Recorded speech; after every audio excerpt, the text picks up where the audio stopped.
जय हिंद। स्वागत है आप सभी का अपने यूट्यूब परिवार बीए सेमेस्टर वाला में। दीनदयाल उपाध्याय गोरखपुर विश्वविद्यालय और उससे संबंधित सभी कॉलेज में आपके एग्जाम होने वाले हैं बीए 6 सेमेस्टर के पॉलिटिकल साइंस पेपर 2 के।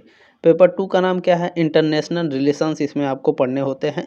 पेपर आपका 13 अप्रैल 2026 को होने वाला है और उत्तर प्रदेश में जितने भी यूनिवर्सिटी हैं और उससे रिलेटेड कॉलेज हैं सभी बच्चे इस क्लास को अटेंड कर सकते हैं। ठीक है, ये पिछले 2 वर्षों का क्वेश्चन पेपर एक साथ इसमें आपको मिल जाएगा। चलिए क्लास को स्टार्ट करते हैं। इसमें देखेंगे आप लोग क्वेश्चन पेपर, ठीक है ना। पॉलिटिकल साइंस बीए 6 सेमेस्टर है, इंटरनेशनल रिलेशन सभी विश्वविद्यालय के लिए है। और ये जो क्वेश्चन पेपर है ये दीनदयाल उपाध्याय गोरखपुर विश्वविद्यालय का क्वेश्चन पेपर है। POL 307 इसका पेपर कोड है। एक और आप लोगों का बचा है POL 308, ठीक है ना। ध्यान रखेंगे, इसका भी मैं क्वेश्चन पेपर आपको जल्दी प्रोवाइड करा दूंगा। पिछले साल का ये क्वेश्चन पेपर है। पहले 2024-25 शास्त्र का क्वेश्चन पेपर कवर करेंगे, उसके बाद 2023-24 शास्त्र का, ठीक है ना। चलिए क्लास इसमें स्टार्ट करते हैं। पहला क्वेश्चन देखते हैं, पूछा गया है आधुनिक अंतर्राष्ट्रीय राजनीति के जनक किसे माना जाता है। बहुत ही मोस्ट इंपॉर्टेंट क्वेश्चन है। बहुत बच्चे इस वाले क्वेश्चन में कंफ्यूज हुए थे, तो आपको कंफ्यूज नहीं होना है। ध्यान रखना है, जब भी पूछेगा father of modern international politics, जब भी आधुनिक अंतर्राष्ट्रीय राजनीति का जनक पूछेगा तो निकोलो मैकियावेली आपके राइट आंसर होंगे, ठीक है ना। तो और क्या है गुरुजी इसमें, तो मैं बता दूं, इसमें अगर आपके एग्जाम में पूछेगा कि इतना, केवल इतना, अंतर्राष्ट्रीय राजनीति के जनक किसे माना जाता है, तो हंस मर्गेंथाउ को अंतर्राष्ट्रीय राजनीति का जनक माना जाता है, जो अंतर्राष्ट्रीय संबंधों में यथार्थवादी विचारधारा के प्रमुख प्रतिपादक थे। पूछता है एग्जाम में आपके कि यथार्थवादी विचारधारा के प्रमुख प्रतिपादक कौन थे? हंस मर्गेंथाउ, ठीक है ना। अंतर्राष्ट्रीय राजनीति का जनक कौन है? हंस मर्गेंथाउ। पॉलिटिक्स अमंग नेशंस पुस्तक किसने लिखी है? हंस मर्गेंथाउ ने। प्रकाशित कब हुई थी? 1948 में, ठीक है ना। 1948 में प्रकाशित हुई थी पॉलिटिक्स अमंग नेशंस, ठीक है ना। आगे बढ़ेंगे, चलिए दूसरा क्वेश्चन देखेंगे। इसमें एक सेकंड रुक जाएंगे। चले इसमें दूसरा क्वेश्चन देखें, पूछा गया है कि अंतर्राष्ट्रीय राजनीति मुख्य रूप से किनके बीच संबंधों से संबंधित है। तो अंतर्राष्ट्रीय राजनीति राष्ट्र, राज्य और वैश्विक कारक, ठीक है ना, वैश्विक कारक के बीच संबंधों से संबंधित है। सी ऑप्शन आपका राइट हो जाएगा क्वेश्चन नंबर दूसरे का। National states and global factors, ठीक है ना। चलिए तीसरा नंबर क्वेश्चन देखेंगे, पूछा गया है निम्नलिखित में से कौन सा आदर्शवादी दृष्टिकोण की प्रमुख विशेषता है। आदर्शवादी दृष्टिकोण की प्रमुख विशेषता क्या है? सहयोग और अंतर्राष्ट्रीय संस्थानों पर जोर देना। बी ऑप्शन आपका करेक्ट हो जाएगा। चलिए 4 नंबर क्वेश्चन पूछा गया है केनेथ वाल्टज द्वारा विकसित नव यथार्थवाद पारंपरिक यथार्थवाद से कौन भिन्न है, या फिर किस प्रकार से ये भिन्न है। तो यह मानव स्वभाव के बजाय संरचनात्मक कारकों पर अधिक ध्यान केंद्रित करता है। ए ऑप्शन आपका राइट हो जाएगा। 5 नंबर क्वेश्चन देखें, पूछा गया है वैश्विक राजनीति में निर्णय लेने की प्रक्रिया मुख्य रूप से किससे प्रभावित होती है। वैश्विक राजनीति पूछ रहा है, तो वैश्विक राजनीति में राष्ट्रीय हित और शक्ति की गतिशीलता, ठीक है ना। वैश्विक राजनीति में निर्णय लेने की प्रक्रिया मुख्य रूप से राष्ट्रीय हित और शक्ति की गतिशीलता से प्रभावित होती है। सी ऑप्शन आपका राइट है। चलिए 6 नंबर प्रश्न देखिएगा, निर्णय लेने की प्रक्रिया में कौन सा मॉडल साधारणतया उपयोग किया जाता है। तो निर्णय लेने की प्रक्रिया में तर्कसंगत अभिकल्प मॉडल का उपयोग किया जाता है। ये ऑप्शन आपका करेक्ट हो जाएगा। नेक्स्ट क्वेश्चन 7 नंबर पूछा गया है अंतर्राष्ट्रीय संबंधों में सिस्टम थ्योरी के प्रमुख प्रवर्तक कौन है। तो अंतर्राष्ट्रीय संबंधों में जो सिस्टम थ्योरी है इसके जो प्रमुख प्रवर्तक हैं वो मार्टिन कप्लान है, ठीक है ना। याद रखिएगा, मोस्ट इंपॉर्टेंट है। बी ऑप्शन राइट हो जाएगा क्वेश्चन नंबर 7 का। इसको लेकर के हम लोग आगे भी डिस्कस करने वाले हैं, ठीक है ना। चलिए नेक्स्ट क्वेश्चन है 8 नंबर, गेम थ्योरी में शून्य योग खेल, ठीक है, का क्या अर्थ है। शून्य योग खेल का अर्थ होता है गेम थ्योरी में एक खिलाड़ी की जीत दूसरे खिलाड़ी की हार होती है। ये ऑप्शन आपका राइट हो क्वेश्चन नंबर 8 का। चलिए क्वेश्चन नंबर 9 पूछा गया है निम्नलिखित में से कौन सा अंतर्राष्ट्रीय राजनीति में गेम थ्योरी का उदाहरण है। गेम थ्योरी का उदाहरण क्या है? कैदियों की दुविधा। डी ऑप्शन राइट है, ठीक है ना। डी ऑप्शन राइट है क्वेश्चन नंबर 9 का। 10 नंबर वाले प्रश्न को ध्यान से देखेंगे, ठीक है। देखिए, कथन दिया है कि अंतर्राष्ट्रीय राजनीति मुख्य रूप से राष्ट्र राज्यों के बीच सत्ता संबंधों पर केंद्रित होती है, ठीक है। कारण है कि अंतर्राष्ट्रीय प्रणाली अराजकतावादी है, अर्थात सभी राज्यों को नियंत्रित करने वाली कोई केंद्रीय सत्ता नहीं है। तो इसमें राइट आंसर क्या होगा? कथन और कारण दिया है, तो ध्यान रखेंगे जो दोनों जो कथन है ना, ठीक है, ए और आर अपने अपने जगह दोनों सत्य हैं, और जो आर कथन है वो सही ढंग से कथन ए की व्याख्या कर रहा है, तो बिल्कुल ए ऑप्शन राइट हो जाएगा क्वेश्चन नंबर 10 का। 11 नंबर प्रश्न क्या है? गेम थ्योरी में कैदियों की दुविधा क्या दर्शाती है? तो गेम थ्योरी में कैदियों की जो दुविधा है वह क्यों तर्कसंगत, ठीक है ना, क्यों तर्कसंगत कर्ता सहयोग करने में विफल हो सकते हैं, इसको दर्शाएगी। बी ऑप्शन राइट है क्वेश्चन नंबर 11 का। चलिए, नेक्स्ट क्वेश्चन है 12 नंबर। गेम थ्योरी का मुख्य आधार क्या है? गेम थ्योरी का मुख्य आधार होता है कि राज्य या फिर खिलाड़ी अपने लाभ को अधिकतम करने के लिए राजनीतिक रूप से कार्य करते हैं। बी ऑप्शन आपका राइट है। चलिए, 13 नंबर क्वेश्चन है सिस्टम थ्योरी। ध्यान देंगे, सिस्टम थ्योरी में परस्पर निर्भर का क्या अर्थ है? सिस्टम थ्योरी में परस्पर निर्भर का अर्थ होता है कि एक राज्य का व्यवहार अन्य राज्यों को प्रभावित करता है और उनसे प्रभावित होता है। बी ऑप्शन आपका राइट है। चलिए, प्रश्न नंबर 14 है कि गेम थ्योरी की कौन सी स्थिति शीत युद्ध के दौरान परमाणु प्रतिरोध को सबसे अच्छी तरह से समझती है? तो यह समझती है बिल्कुल द चिकन गेम, ठीक है ना। गेम थ्योरी की कौन सी स्थिति? तो गेम थ्योरी की द चिकन गेम स्थिति शीत युद्ध के दौरान परमाणु प्रतिरोध को सबसे अच्छी तरीके से समझती है। सी ऑप्शन राइट है क्वेश्चन नंबर 14 का। क्वेश्चन नंबर 15 देखेंगे, एक सेकेंड। चलें, सूची को सुमेलित कीजिए। सूची 1 है और सूची 2 दिया। कह रहा है शास्त्रीय यथार्थवाद। शास्त्रीय यथार्थवाद से कौन संबंधित है? हंस मर्गेनथाउ, ठीक है ना। शास्त्रीय यथार्थवाद हंस मर्गेनथाउ संबंधित है आपके, तो ए का आपका इसमें तीसरा करेक्ट है। नव यथार्थवाद से कौन संबंधित है? नव यथार्थवाद से केनेथ वाल्टस संबंधित हैं, तो बी का आपका पहला हो जाएगा, ठीक है ना, बी का पहला हो जाएगा। और उदार संस्थागतवाद, ठीक है ना, उदार संस्थागतवाद से कौन संबंधित है? तो रॉबर्ट कियोहन संबंधित है, ठीक है ना। इसमें आपका सी का दूसरा हो जाएगा, और लास्ट वाला बचा ही है, तो डी का कौन सा बचा है? चौथा नंबर बचा है, ठीक है ना। संरचनावाद से कौन जुड़ा है? तो संरचनावाद से आपके जुड़े हैं अलेक्जेंडर वेद, ठीक है ना। तो इसमें ठीक है, ए का हो गया आपका इसमें तीसरा, और बी का हो गया पहला, सी का दूसरा था, और डी का आपका चौथा। यही था ना। 3 1 2 4 देख लेंगे किसमें हमारा सही है कूट में। 3 1 2 4 ऑप्शन नंबर डी में दिया हुआ है, ठीक है ना। ए का तीसरा, बी का पहला, सी का दूसरा और डी का चौथा, बिल्कुल ऑप्शन नंबर डी करेक्ट हो जाएगा, ठीक है। इसे बहुत अच्छे से याद कर लीजिएगा, ये सिंगल वे में यानी सिंगल क्वेश्चन में पूछ सकता है। शास्त्रीय यथार्थवाद से कौन संबंधित है? तो हंस मर्गेनथाउ, ठीक है। नव यथार्थवाद से कौन संबंधित है? नव यथार्थवाद से केनेथ वाल्टस संबंधित हैं। उदार संस्थागतवाद से कौन संबंधित है? रॉबर्ट कियोहन। संरचनावाद से कौन संबंधित है? अलेक्जेंडर वेट्स, ठीक है। चलिए, नेक्स्ट क्वेश्चन देखेंगे। 16 नंबर पूछा गया है, एक सेकंड। चलिए, 16 नंबर क्वेश्चन है विश्व प्रणाली सिद्धांत के अनुसार विश्व को कैसे विभाजित किया जाता है? तो विश्व प्रणाली के सिद्धांत के अनुसार विश्व को केंद्र परिधि और अर्ध परिधि में विभाजित किया जाता है। डी ऑप्शन राइट है क्वेश्चन नंबर 16 का। अगला क्वेश्चन देखेंगे, 17 नंबर क्वेश्चन है कि नव यथार्थवाद और शास्त्रीय यथार्थवाद के बीच प्रमुख अंतर क्या है? तो नव यथार्थवाद और शास्त्रीय यथार्थवाद के बीच अंतर है, क्या अंतर है?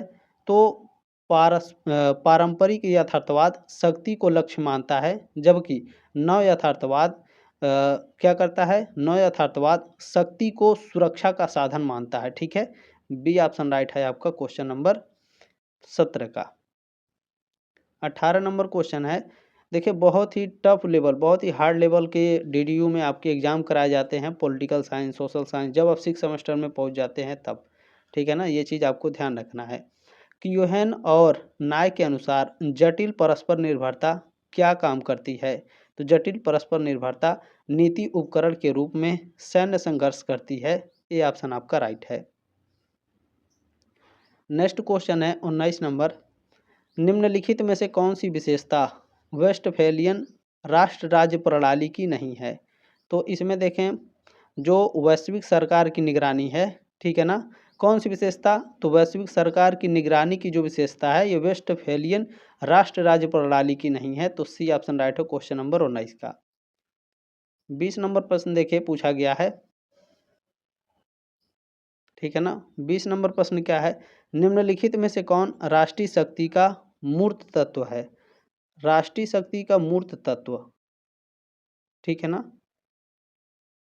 एक सेकंड रुक जाएंगे, राष्ट्रीय शक्ति का मूर्त तत्व, ठीक है ना।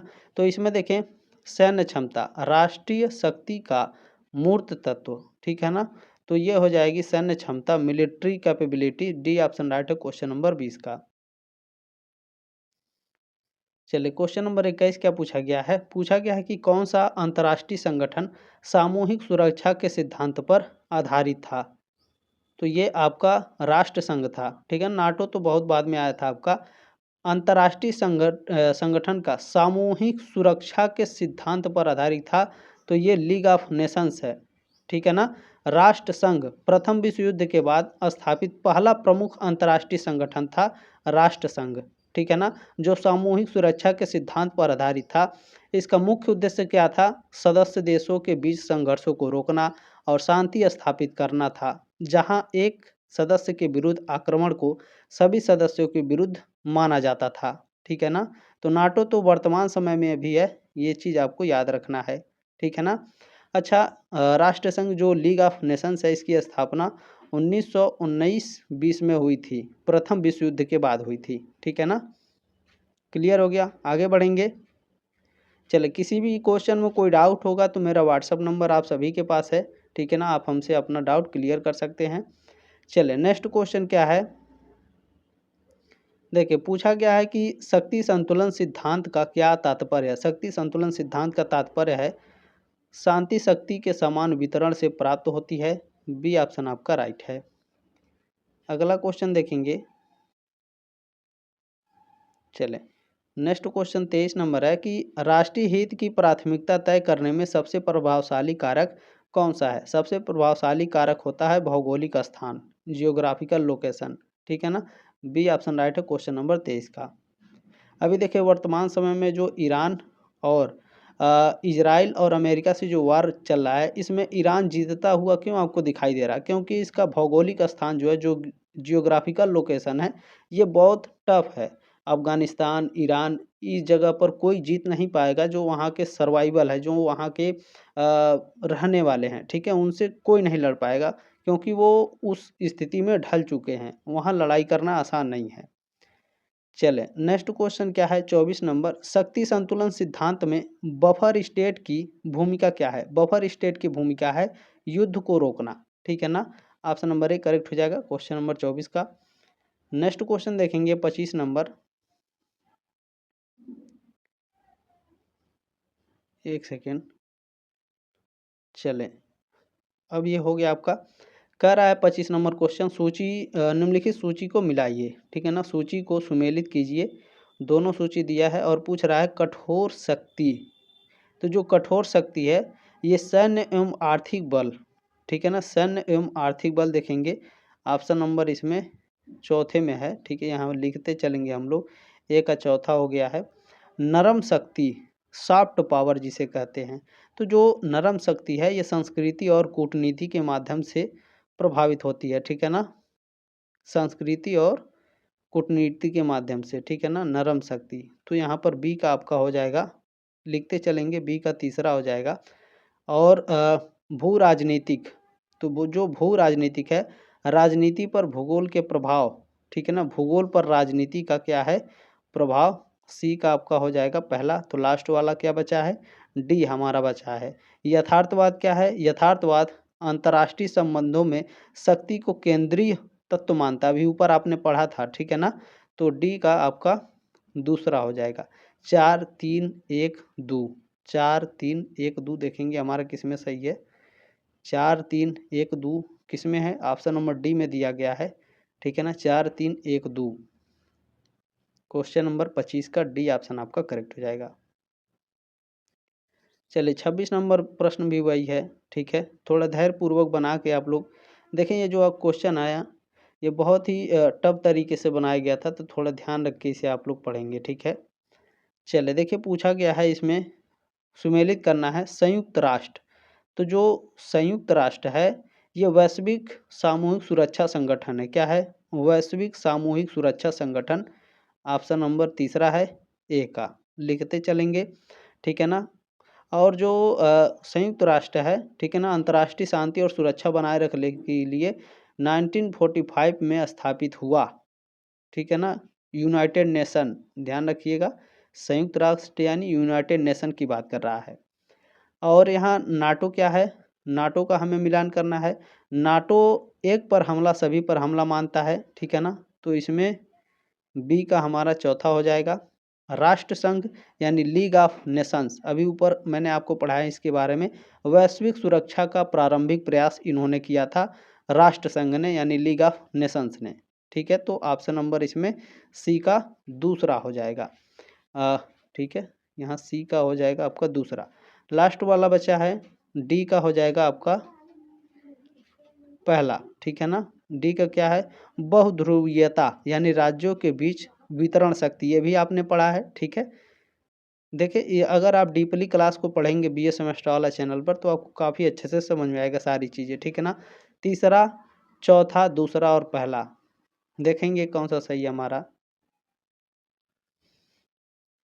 देखिए ऑप्शन नंबर सी में दिया है, ठीक है ना। तीसरा, चौथा, दूसरा और पहला, सी ऑप्शन आपका राइट हो जाएगा क्वेश्चन नंबर 26 का। क्वेश्चन नंबर 27 देखेंगे, पूछा गया है आपसे कि राष्ट्रीय शक्ति का प्रमुख तत्व कौन सा है। राष्ट्रीय शक्ति का, ठीक है ना, नेशनल पावर का प्रमुख तत्व क्या होता है।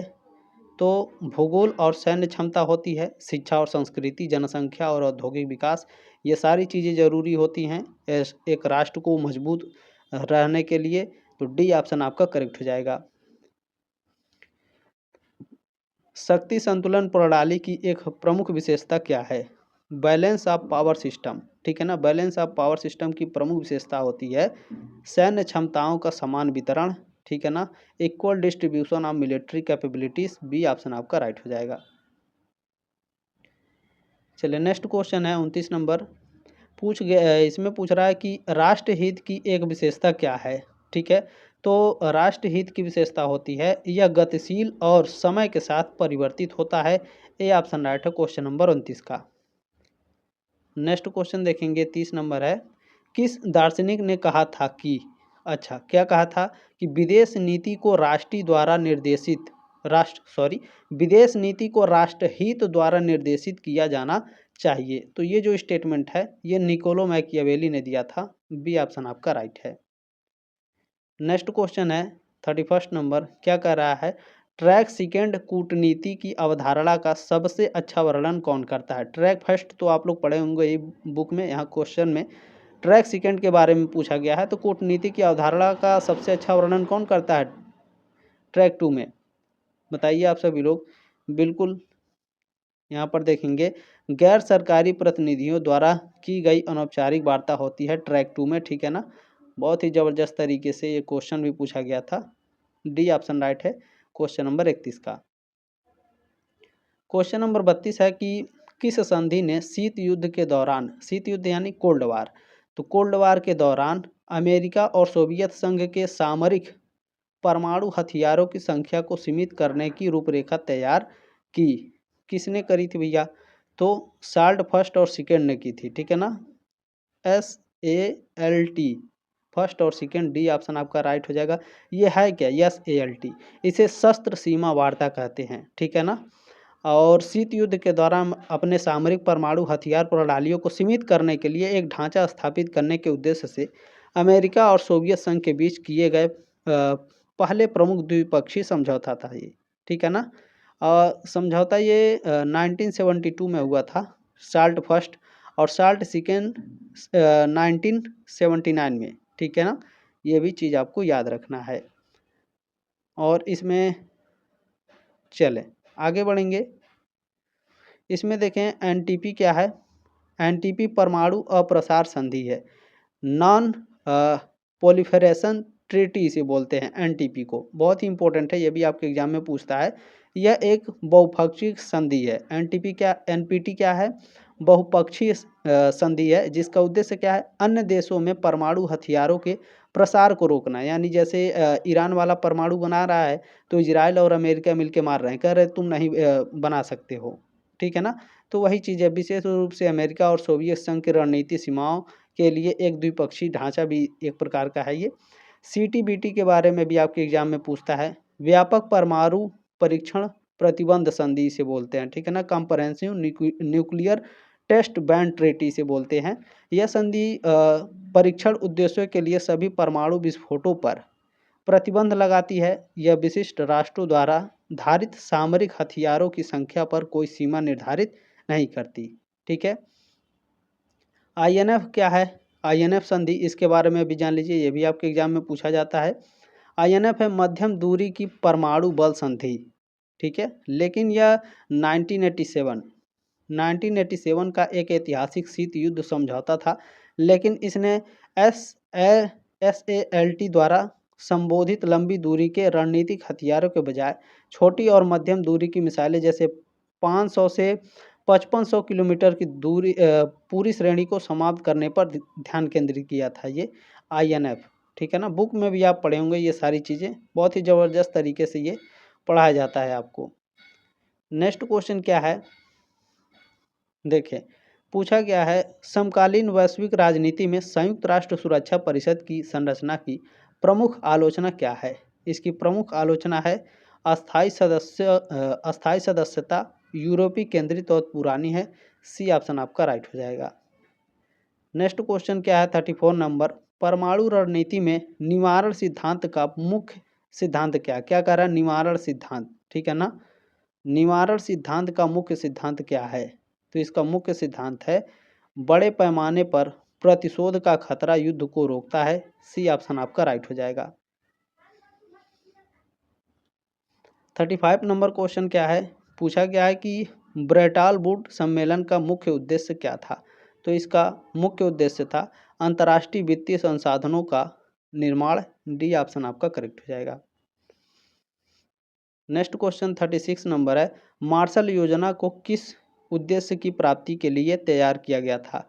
मार्शल योजना द्वितीय विश्व युद्ध के बाद यूरोप आर्थिक पुनर्प्राप्ति के लिए बनाया गया था मार्शल योजना, ठीक है। बी ऑप्शन आपका मार्शल प्लान।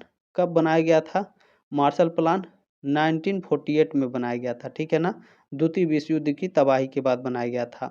क्लियर हो गया, आगे बढ़ेंगे। चलिए नेक्स्ट क्वेश्चन है 37 नंबर, निम्नलिखित में से कौन सी घटना को शीत युद्ध के प्रतीकात्मक अंत के रूप में माना जाता है। तो बर्लिन की दीवार को गिराना। बी ऑप्शन आपका करेक्ट हो जाएगा। बर्लिन की दीवार गिराना 1989 की यह घटना है। इस घटना को शीत युद्ध के सबसे शक्तिशाली प्रतीकात्मक अंत के रूप में व्यापक रूप से मान्यता प्राप्त है, ठीक है ना। आगे बढ़ेंगे। चलिए अगला क्वेश्चन देख लीजिए। 38 नंबर क्वेश्चन क्या है, क्यूबा मिसाइल संकट 1962 को परमाणु युद्ध के सबसे करीब माना जाता है। किस कूटनीतिक कदम से आखिरकार तनाव कम हुआ। तो यह तनाव कम हुआ था सोवियत मिसाइलों को क्यूबा से हटाने का सार्वजनिक क्षमता समझौता, ठीक है ना, सॉरी समझौता। बी ऑप्शन आपका राइट हो जाएगा क्वेश्चन नंबर 38 का। नेक्स्ट क्वेश्चन है, देखें कौन सी संयुक्त राष्ट्र की संस्था शांति रक्षा मिशनों को अधिकृत करती है। तो सुरक्षा परिषद करती है, सिक्योरिटी काउंसिल। बी ऑप्शन आपका राइट हो जाएगा। चलिए अगला क्वेश्चन क्या है 40 नंबर, ट्रूमैन सिद्धांत का प्राथमिक उद्देश्य क्या है। ट्रूमैन सिद्धांत, ठीक है ना। ट्रूमैन सिद्धांत का प्राथमिक उद्देश्य पूछा है ना, तो साम्यवाद के प्रसार को रोकना होता है इसमें। बी ऑप्शन आपका राइट हो जाएगा।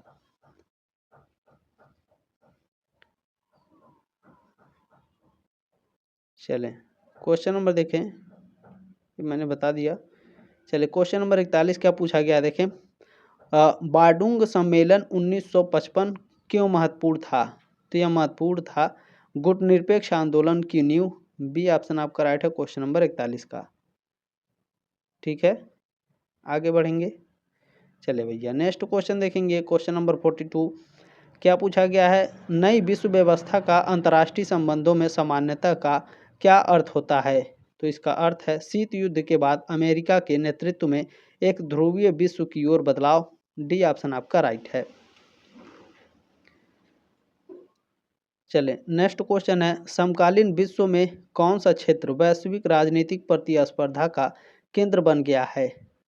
तो यह इंडो पैसिफिक यानी हिंद प्रशांत महासागर। ठीक है ना, इंडो पैसिफिक यानी हिंद प्रशांत। सी ऑप्शन राइट है क्वेश्चन नंबर 43 का। नेक्स्ट क्वेश्चन देखेंगे, इसे बड़ा कर लेते हैं थोड़ा। देखिए पूछा गया है कि किस वैश्विक घटना ने वैश्वीकरण की कमजोरियों और राज्यों की परस्पर निर्भरता को उजागर किया? तो कोविड-19 महामारी ने किया था। बी ऑप्शन आपका राइट हो जाएगा। नेक्स्ट क्वेश्चन देखें, 45 नंबर क्वेश्चन है, समकालीन उदार अंतर्राष्ट्रीय व्यवस्था के लिए एक प्रमुख चुनौती क्या है? तो यह प्रमुख चुनौती है राष्ट्रवादी एवं लोक लुभावन आंदोलनों का उदय। बी ऑप्शन आपका राइट है। क्वेश्चन नंबर 46 क्या है देखें, समकालीन वैश्विक व्यवस्था की एक प्रमुख विशेषता क्या है? समकालीन वैश्विक व्यवस्था की प्रमुख विशेषता क्या है? बहुध्रुवीयता जिनमें कई शक्ति केंद्र हैं। डी ऑप्शन आपका राइट है। ऊपर आप लोगों ने पढ़ा है इसे अच्छे से। नेक्स्ट क्वेश्चन क्या देखें, याल्टा सम्मेलन 1945 का प्रमुख परिणाम क्या था? इसका प्रमुख परिणाम था जर्मनी को कब्जे के क्षेत्र में विभाजित करना। डी ऑप्शन आपका राइट है। देखिए अगला क्वेश्चन है, किस सिद्धांत के तहत संयुक्त राष्ट्र किसी संप्रभु राज्य में गंभीर परिस्थिति में सैन्य हस्तक्षेप कर सकता है? तो मानवीय हस्तक्षेप कर सकता है। ठीक है ना, डी ऑप्शन आपका राइट है। इसे थोड़ा एक्सप्लेन करके बताते हैं। देखिए संयुक्त राष्ट्र चार्टर के अध्याय 7 के अंतर्गत विशेष रूप से अनुच्छेद जो 42 है, ठीक है ना, इसके तहत सुरक्षा परिषद अंतर्राष्ट्रीय शांति और सुरक्षा को बनाए रखने या फिर बहाल करने के लिए सामूहिक सुरक्षा, ठीक है ना, सामूहिक सुरक्षा के सिद्धांत के तहत किसी संप्रभु राज्य में सैन्य हस्तक्षेप कर सकती है जब शांति के लिए खतरा या आक्रामकता का काम हो रहा हो। ठीक है, आगे बढ़ेंगे। ये मानवीय हस्तक्षेप क्या है? तो देखें मानवीय हस्तक्षेप का उपयोग अक्सर किया जाता है, लेकिन यह कानूनी रूप से सामूहिक सुरक्षा के ढांचे अध्याय 7 के अंतर्गत ही होता है, जो सुरक्षा परिषद द्वारा अधिकृत होता है। ठीक है ना। नेक्स्ट क्वेश्चन देखेंगे, क्वेश्चन नंबर 49 है कि उदारवाद के अनुसार राष्ट्रों के मध्य संघर्ष को क्या रोक सकता है? राष्ट्रों के मध्य संघर्ष को आर्थिक परस्पर निर्भरता रोक सकता है। बी ऑप्शन राइट हो क्वेश्चन नंबर 49 का। अगला क्वेश्चन देखेंगे 50 नंबर, निम्नलिखित में से कौन सा संगठन वैश्विक शासन पर उदारवादी सिद्धांतों का परिणाम है? बहुत ही अच्छा क्वेश्चन है। यूनाइटेड नेशन, ठीक है ना, संयुक्त राष्ट्र, निम्नलिखित में से कौन सा? तो जो संयुक्त राष्ट्र संगठन है ये वैश्विक शासन पर उदारवादी सिद्धांत का परिणाम है। डी ऑप्शन राइट है क्वेश्चन नंबर 50 का। अब हम लोग 2024-25 हो गया, 23-24 सत्र वाला क्वेश्चन पेपर हम लोग कवर करेंगे। ठीक है, देखें ये वाला जो क्वेश्चन पेपर है ना थोड़ा सा धुंधला दिखाई देगा, तो आप लोग अपने मोबाइल का ब्राइटनेस बढ़ा लेंगे और वीडियो की क्वालिटी को अच्छा कर लेंगे। बाकी मैं क्वेश्चन को जूम करके दिखाऊंगा और मैं क्वेश्चन को अच्छे तरीके से पढ़ूंगा। ठीक है ना। चले देखिए पहला क्वेश्चन है, अंतर्राष्ट्रीय राजनीति के यथार्थवादी सिद्धांत के मूल मूल्य क्या हैं? तो इसका मूल मूल्य है राज्य की संप्रभुता, राज्य का अस्तित्व और राष्ट्रीय सुरक्षा। ये सभी डी ऑप्शन राइट है क्वेश्चन नंबर पहले का। ठीक है ना। अंतर्राष्ट्रीय राजनीति के यथार्थवादी सिद्धांत के मूल मूल्य क्या हैं? तो ये सभी हो जाएंगे। अगला क्वेश्चन देखिएगा, दूसरा नंबर है, यथार्थवादी परंपरा किसके माध्यम से शक्ति एवं सुरक्षा हासिल पर केंद्रित है? तो यह केंद्रित है सैन्य के बल पर। डी ऑप्शन आपका राइट हो जाएगा। यथार्थवादी परंपरा किसके माध्यम से? तो यथार्थवादी परंपरा सेना ठीक है ना, सेना के माध्यम से शक्ति एवं सुरक्षा हासिल पर केंद्रित है। डी ऑप्शन आपका राइट है। तीसरा नंबर प्रश्न है, किसके प्रभाव से नव यथार्थवाद विकसित हुआ। देखें ये क्वेश्चन पेपर थोड़ा सा दिखेगा नहीं तो इसलिए मैं जूम किया हूँ। यहाँ इंग्लिश वाला अगर कट जाएगा तो भी कोई दिक्कत की बात नहीं है, थोड़ा सा आप लोग मैनेज करेंगे, ठीक है। किसके प्रभाव से नव यथार्थवाद विकसित हुआ भैया। नव यथार्थवाद विकसित हुआ था केनेथ वाल्टज की वजह से। ए ऑप्शन आपका राइट है। केनेथ वाल्टज के प्रभाव में नव यथार्थवाद विकसित हुआ। ए ऑप्शन आपका करेक्ट है। नेक्स्ट क्वेश्चन इसमें आपसे पूछा गया है, अंतर्राष्ट्रीय राजनीति का कौन सा सिद्धांत मुख्य रूप से यूरोपीय एकीकरण के कारण उत्पन्न हुआ। अच्छा, अंतर्राष्ट्रीय राजनीति का जो प्रकारवाद सिद्धांत है मुख्य रूप से यूरोपीय एकीकरण के कारण उत्पन्न हुआ है। बी ऑप्शन राइट है क्वेश्चन नंबर 4 का, ठीक है ना। प्रकारवाद क्या है गुरुजी, तो प्रकारवाद सिद्धांत क्या है, तो प्रकारवाद सिद्धांत वह है जब देश विशिष्ट प्रकार्यात्मक क्षेत्र जैसे व्यापार, परिवहन, ऊर्जा के क्षेत्र में सहयोग करते हैं तो यह धीरे धीरे राजनीतिक एकीकरण की ओर ले जाता है। जैसे यूरोपीय देश हैं, यूरोपीय कोयला है और यूरोपीय इस्पात समुदाय है जो लोहा वगैरह है, और बाद में जो यूरोपीय संघ है, इन सभी का विकास जो है प्रकार्यवाद सिद्धांत के कारण ही हुआ है। रचनावाद क्या है, तो रचनावाद सिद्धांत क्या है, तो यह सामाजिक पहचान और मानदंडों पर आधारित होता है रचनावाद, ठीक है ना। मार्क्सवाद क्या है, आप सभी लोग जानते होंगे, नहीं जानते जान लीजिए। मार्क्सवाद आर्थिक वर्ग संघर्ष पर केंद्रित है और इसकी जड़ें औद्योगिक क्रांति और पूंजीवाद के विश्लेषण में होती है। यथार्थवाद क्या है गुरुजी, तो यह शक्ति और राज्य सुरक्षा पर आधारित एक प्राचीन परंपरा है यथार्थवाद, जो यूरोपीय एकीकरण से बहुत पहले से अस्तित्व में ये प्रेजेंट है, ठीक है। चलिए 5 नंबर क्वेश्चन क्या कह रहा है, कौन सा सिद्धांत अंतर्राष्ट्रीय व्यवस्था को आकार देने में विचारों की भूमिका से संबंधित है। यथार्थवाद, रचनावाद, मार्क्सवाद या उदारवाद। अभी मैंने बताया आपको, अच्छे से समझ में आया कि नहीं, नहीं आया तो ध्यान से देखिए। यहाँ पर जो रचनावाद है इसके बारे में ऊपर मैंने आपको पढ़ाया। रचनावाद क्या है, अंतर्राष्ट्रीय व्यवस्था को आकार देने में विचारों की भूमिका से संबंधित होता है। बी ऑप्शन आपका राइट है क्वेश्चन नंबर 5 का, ठीक है। रचनावाद क्या है, रचनावाद वह सिद्धांत है जो अंतर्राष्ट्रीय व्यवस्था को आकार देने में विचारों, मानदंडों, पहचानों और साझा समझ की भूमिका से संबंधित होता है, ठीक है। आगे बढ़ेंगे ना, चलिए नेक्स्ट क्वेश्चन देखेंगे। क्वेश्चन नंबर 6 पूछा गया है, कैदियों की दुविधा सिद्धांत किस प्रक्रिया यानी प्रिजनर्स डिलेमा को बढ़ावा देता है। तो यह हथियारों की दौड़ को बढ़ावा देता है। ये ऑप्शन आपका राइट हो जाएगा।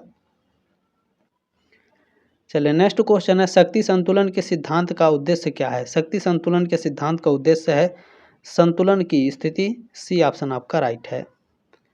अगला क्वेश्चन है 8 नंबर, निम्नलिखित में से किसे राष्ट्रीय शक्ति का तत्व नहीं माना जाता है। राष्ट्रीय शक्ति का तत्व जो है नेतृत्व को माना जाता है, राष्ट्रीय चरित्र को भी और प्राकृतिक संसाधन को भी। दलीय व्यवस्था को नहीं माना जाता है, तो डी ऑप्शन आपका राइट है। चलिए अगला क्वेश्चन है, यथार्थवाद के अनुसार मनुष्य होता है। यथार्थवाद के अनुसार जो मनुष्य है वो संकीर्ण होता है, स्वार्थी भी होता है, नैतिक रूप से प्रज्वलित भी होता है, बिल्कुल सर।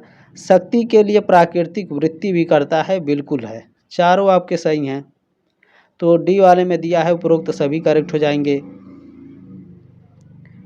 चलिए 10 नंबर क्वेश्चन है, संयुक्त राष्ट्र आधिकारिक तौर पर कब अस्तित्व में आया। संयुक्त राष्ट्र 24 अक्टूबर 1945 को यह अस्तित्व में आया था। सी ऑप्शन आपका राइट हो जाएगा। चलिए 11 नंबर क्वेश्चन पूछा गया है, कौन संयुक्त राष्ट्र का मुख्य प्रशासनिक अधिकारी है। संयुक्त राष्ट्र का प्रमुख प्रशासनिक अधिकारी सेक्रेटरी जनरल होता है, यानी महासचिव। बी ऑप्शन आपका राइट है क्वेश्चन नंबर 11 का। चलिए 12 नंबर क्वेश्चन, निम्नलिखित को सुमेलित कीजिए। ठीक है भैया, विश्व बैंक की स्थापना कब हुई। विश्व व्यापार संगठन की स्थापना कब हुई। रासायनिक हथियार निषेध संगठन की स्थापना कब हुई, और परमाणु अप्रसार संधि पर हस्ताक्षर कब हुए या फिर इसकी स्थापना कब हुई। ठीक है ना, तो जो विश्व बैंक है ये 1945 आप इसे स्थापित यह 1944 में हुआ था, प्रारंभ 1946 में, लेकिन 1945 को अक्सर ब्रेजन वुड्स के अंत और अनुसमर्थन से इसे जोड़ा जाता है विश्व बैंक को। ठीक है ना, तो ए का ऑप्शन नंबर पहला करेक्ट हो जाएगा। विश्व व्यापार संगठन की स्थापना 1995 में, यानी 1 जनवरी 1995 को विश्व व्यापार संगठन की स्थापना हुई थी। तो बी का ऑप्शन नंबर इसमें तीसरा हो जाएगा। रासायनिक हथियार निषेध संगठन की स्थापना कब हुई थी भैया? 29 अप्रैल 1997 को ये लागू हुआ था, ठीक है ना। ये हो जाएगा दूसरा, सी का हो गया ये दूसरा। परमाणु अप्रसार संधि 1970, ठीक है ना। 5 मार्च 1970 को परमाणु अप्रसार संधि लागू हुई थी बाबू, ध्यान रखिएगा। डी का हो गया चौथा। पहला, तीसरा, दूसरा, चौथा, पहला, तीसरा, दूसरा, चौथा, पहले में ही दिया है भैया, पहला ही हमारा राइट हो जाएगा, ठीक है ना। पहला, ठीक है ना।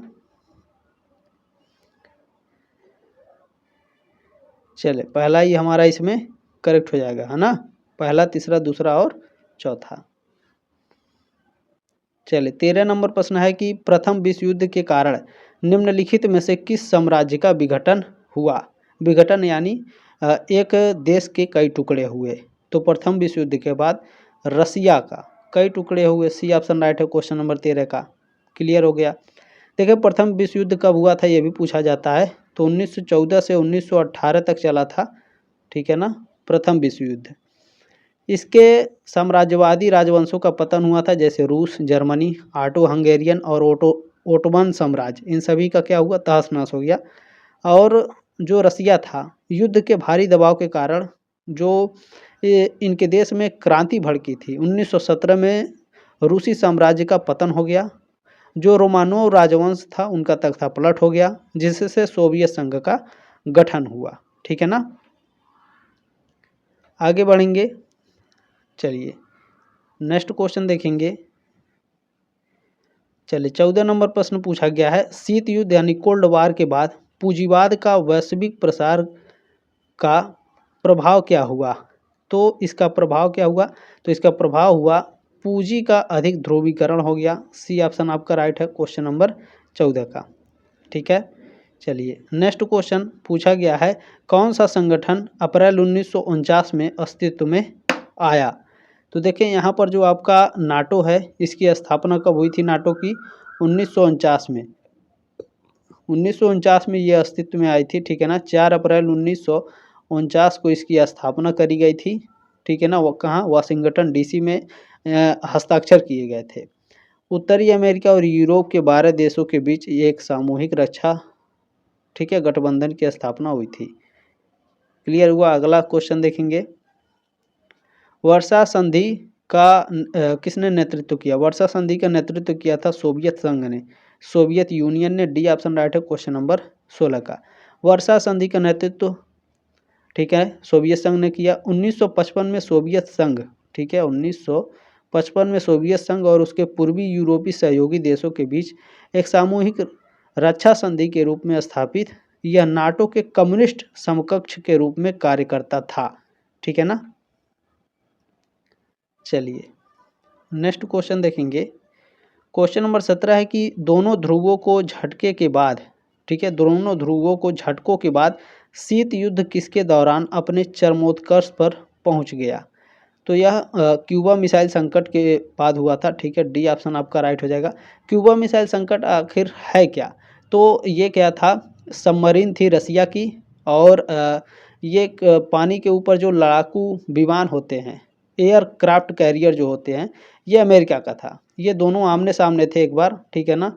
क्यूबा मिसाइल संकट उसी को बोलते हैं, ठीक है ना। ये रसिया ने कहा था अगर ये जो पनडुब्बी है, अगर ये डूब जाती है, डूबने की स्थिति में होती है, तो आप परमाणु मिसाइल अमेरिका के ऊपर मार सकते हैं, ठीक है ना। तो एक समय ऐसा था कि मारने ही वाले थे, लेकिन कुछ कारणों की वजह से ऐसा हुआ नहीं, ठीक है। बाकी वो आपको किताब में ही पढ़े ही होंगे। जो बच्चे नहीं समझ पाते हैं उनको समझाने का मैंने प्रयास किया। 18 नंबर क्वेश्चन क्या है, किस राजनयिक ने नियंत्रण की नीति का प्रस्ताव रखा था? नियंत्रण की नीति का प्रस्ताव किसने रखा था? बताइए सभी लोग। बिल्कुल केनान ने रखा था। सी ऑप्शन राइट है क्वेश्चन नंबर 18 का। जॉर्ज एफ केनन एक अमेरिकी राजनयिक और इतिहासकार थे, जिन्हें संयम के जनक के रूप में भी जाना जाता है। उन्होंने सबसे पहले 1946 में 1946 में मॉस्को से भेजे गए अपने लॉन्ग टेलीग्राम में इस रणनीति का प्रतिपादन किया था, और साल 1947 में सोवियत आचरण के स्रोत नामक गुमनाम लेख जो एक्स उपनाम से प्रकाशित हुआ था, उसके माध्यम से इसे लोकप्रिय बनाया था। ठीक है ना। चलिए नेक्स्ट क्वेश्चन क्या है, ट्रूमैन सिद्धांत।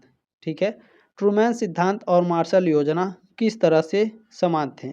ट्रूमैन सिद्धांत और जो मार्शल योजना है यह ठीक है ना किस तरह से समान थे, तो सोवियत प्रभाव को नियंत्रित करते हुए आर्थिक सहायता प्रदान की। बी ऑप्शन राइट है। ठीक है ना, बी ऑप्शन राइट है क्वेश्चन नंबर 19 का। क्वेश्चन नंबर 20 पूछा गया, निम्नलिखित में से कौन सी वर्षा की संधि की शर्त नहीं थी जिसे जर्मनी ने जून 1919 में हस्ताक्षरित किया था। तो हस्ताक्षरित किया था इसमें से ऑप्शन नंबर सी है, जर्मनी को अफ्रीका, चीन और साउथ समुद्र में अपने उपनिवेशों को रखने का अवसर मिलेगा। सी ऑप्शन आपका करेक्ट हो जाएगा। चलिए क्वेश्चन नंबर 21 पूछा गया है, अमेरिका के राष्ट्रपति वुडरो विल्सन एक प्रमुख राजनेता थे जिन्होंने पेरिस शांति सम्मेलन पर वर्चस्व स्थापित किया। तो ये बिल्कुल करेक्ट है, ट्रू है, ये ऑप्शन आपका करेक्ट हो जाएगा। नेक्स्ट क्वेश्चन है, देखिए 22 नंबर क्वेश्चन है, निम्नलिखित में से कौन सा वुडरो विल्सन के 14 बिंदुओं में शामिल नहीं है। तो राष्ट्रसंघ क्या शामिल है, बिल्कुल करेक्ट है। शांति एवं युद्ध में समुद्र की स्वतंत्रता भी शामिल है और जातीय आत्मनिर्णय भी शामिल है। इसमें बंद गोपनीय कूटनीति नहीं शामिल है। डी ऑप्शन आपका राइट है। देखिए क्वेश्चन पेपर थोड़ा ब्लर दिखाई दे रहा है, इस वजह से पढ़ने में थोड़ा तकलीफ हो रही है, थोड़ा आप लोग मैनेज करेंगे। ठीक है ना। अमेरिका के सीनेट ने निम्नलिखित कारणों में से किसको छोड़कर विल्सन की वर्साय की संधि को स्वीकार करने से इनकार कर दिया। तो इसमें से वो कारण था, सीनेटर जो थे, तो सीनेटर डर रहे थे कि जो राष्ट्रसंघ है अमेरिका विदेश नीति निर्धारित करेगा। ठीक है, बी ऑप्शन आपका राइट है। क्वेश्चन नंबर 24 पूछा गया है, निम्नलिखित में से किस संगठन को युद्ध का बच्चा कहा जाता है। चाइल्ड ऑफ वार किसे कहा जाता है, चाइल्ड ऑफ वार कहा जाता है राष्ट्रसंघ को, लीग ऑफ नेशंस को। बी ऑप्शन राइट है क्वेश्चन नंबर 24 का। चलिए 25 नंबर क्वेश्चन है, 26 जनवरी 1945 को किस सम्मेलन में संयुक्त राष्ट्र चार्टर को अपनाया गया। संयुक्त राष्ट्र चार्टर को अपनाया गया था सैन फ्रांसिस्को सम्मेलन में। सी ऑप्शन आपका राइट है। चलिए क्वेश्चन नंबर 26 क्या पूछा गया है, किस देश ने परमाणु अप्रसार संधि पर हस्ताक्षर नहीं किए। भारत ने नहीं किया है, पाकिस्तान ने भी नहीं किया है। ठीक है ना, भारत और पाकिस्तान और इसमें इजराइल, ठीक है ना, इजराइल ने भी नहीं किया है। ठीक है ना, इजराइल ने भी नहीं किया है। भारत, पाकिस्तान और इजराइल ने परमाणु अप्रसार संधि पर हस्ताक्षर नहीं किए हैं। तो इसमें ठीक है भारत हमारा है, तो बी ऑप्शन आपका राइट हो जाएगा। हो सकता है भारत ना दे करके पाकिस्तान दे दे ऑप्शन में, तो यही सारी चीज़ें हैं, इजराइल को भी याद रखिएगा। चलिए 27 नंबर क्वेश्चन है, उदारवादी शक्ति संतुलन की राजनीति को कैसे देखते हैं। तो जो उदारवादी हैं ये शक्ति संतुलन को, तो जो बैलेंस ऑफ पावर है उसे कैसे देखते हैं। तो संसाधनों को बर्बाद करने तथा संघर्ष जारी रखने के लिए कभी न खत्म होने वाले सूत्र को देखते हैं। तो डी ऑप्शन आपका राइट हो जाएगा। इसमें नेक्स्ट क्वेश्चन देखेंगे, पूछा गया है, संसाधनों का वह योग जो राज्य को अपने लक्ष्य को प्राप्त करने में सक्षम बनाता है, भले ही वे अन्य अंतर्राष्ट्रीय एक्टर्स के लक्ष्य के साथ संघर्ष करते हैं, उसे क्या कहते हैं। उसे राष्ट्रीय शक्ति कहा जाता है, नेशनल पावर कहा जाता है। ठीक है, डी ऑप्शन आपका करेक्ट हो जाएगा। क्वेश्चन नंबर 29 क्या है, देखिए पूछा गया है, एक सेकंड, चले, निम्नलिखित में से किसका प्रयोग शक्ति की परिभाषित, ठीक है ना, यहाँ पर देखें क्या लिखा हुआ है, which of the following was not use to define power. ठीक है, निम्नलिखित में से किसका प्रयोग शक्ति को परिभाषित करने के लिए नहीं किया जाता है। तो इसमें से देखें शक्ति निश्चित है, इसका उपयोग नहीं किया जाता है। ठीक है ना, ऑप्शन नंबर डी करेक्ट हो जाएगा। क्वेश्चन नंबर 30 क्या है, देखें, यथार्थवादी शक्ति को किस प्रकार चित्रित करते हैं। तो जो यथार्थवादी विचारधारा के लोग हैं वो पावर को किस प्रकार से चित्रित करते हैं। तो जीरो, ठीक है ना, जीरो सम गेम, शून्य संचय खेल, ये ऑप्शन आपका राइट है क्वेश्चन नंबर 30 का। क्वेश्चन नंबर 31 है कि एटम्स फॉर पीस से क्या तात्पर्य है। एटम्स फॉर पीस से तात्पर्य क्या है, तो एटम्स फॉर पीस ये क्या है, आइजनहाइवर के उस भाषण का शीर्षक है जिसने IAEA को विकसित किया। सी ऑप्शन आपका राइट है क्वेश्चन नंबर 31 का, ठीक है ना। आइजनहाइवर एक मूवी भी आई है, आप लोग देखिएगा, परमाणु बम वाला मूवी है, ठीक है, काफ़ी अच्छी मूवी है, टाइम मिलेगा एग्जाम के बाद ज़रूर देखेंगे। ओपेनहाइमर है, सॉरी, ठीक है ना, ओपेनहाइमर मूवी का नाम है, यहाँ आइजनहाइवर है, तो ये चीज़ आपको ध्यान रखना है। नेक्स्ट क्वेश्चन है, देखें, निम्नलिखित में से कौन सा निशस्त्रीकरण से संबंधित नहीं है। निशस्त्रीकरण से संबंधित कौन नहीं है, नाटो निशस्त्रीकरण से संबंधित नहीं है, डी ऑप्शन आपका करेक्ट हो जाएगा। नेक्स्ट क्वेश्चन इसमें पूछा गया है कि किसने यह तर्क दिया है कि अंतर्राष्ट्रीय राजनीति वस्तुनिष्ठ वास्तविकता से दूर हमारी निर्मित दुनिया है। तो यह रचनावादी मानते हैं, डी ऑप्शन आपका राइट हो जाएगा। किसने यह तर्क दिया है, रचनावादी ने तर्क दिया है, अंतर्राष्ट्रीय राजनीति वस्तुनिष्ठता वास्तविकता से दूर हमारी, ठीक है, हमारी निर्मित दुनिया है। नेक्स्ट क्वेश्चन देखेंगे, क्वेश्चन थोड़ा ब्लर दिखाई दे रहा है, इस वजह से बहुत ही दिक्कत हो रही है। क्वेश्चन पेपर जब भी भेजें तो थोड़ा HD में भेजें, ठीक है।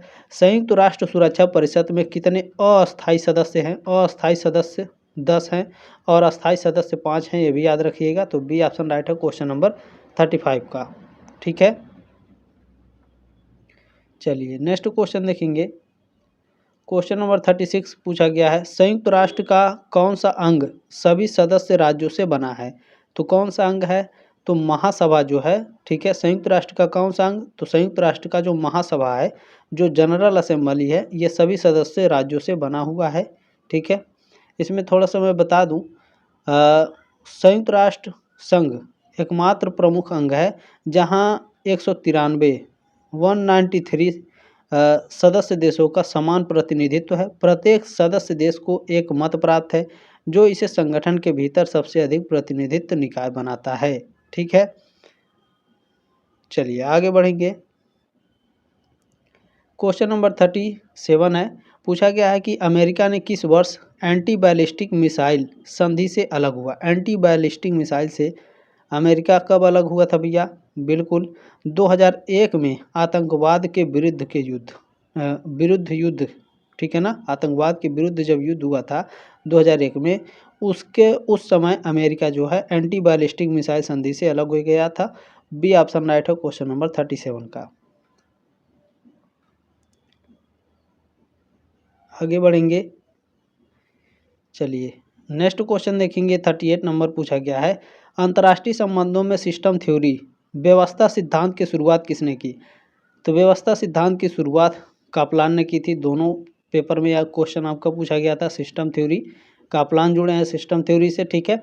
नेक्स्ट क्वेश्चन है, प्रोपेगेंडा यानी प्रचार किसका साधन है।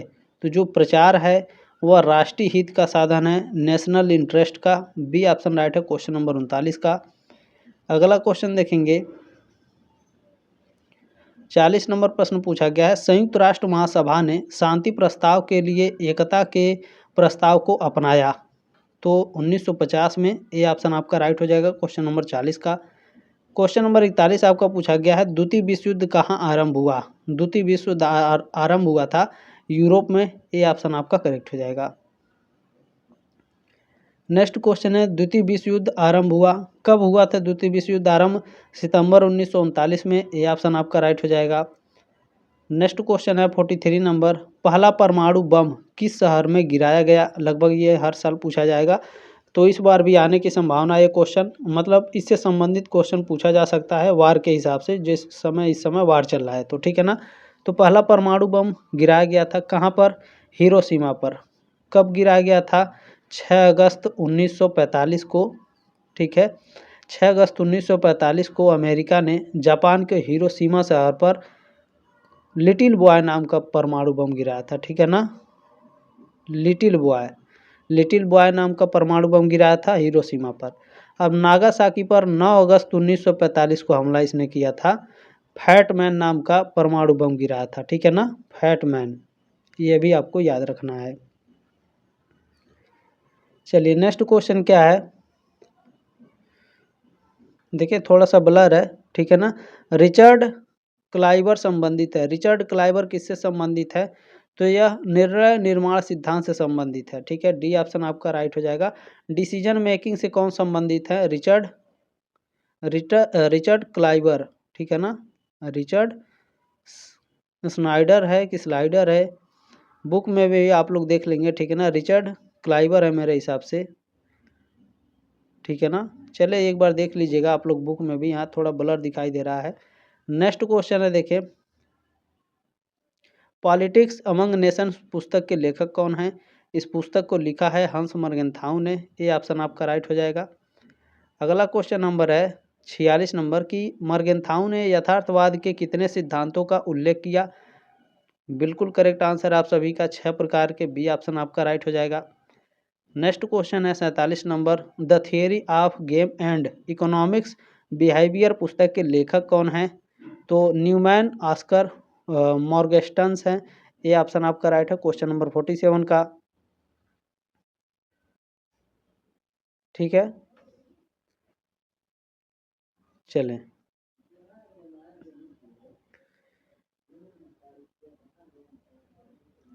क्वेश्चन नंबर 48 पूछा गया है, किसने कहा कि अंतर्राष्ट्रीय राजनीति शेष राजनीति की तरह शक्ति के लिए संघर्ष है, तो ये जो स्टेटमेंट है मर्गेनथाउ ने दिया था, डी ऑप्शन राइट है 48 का।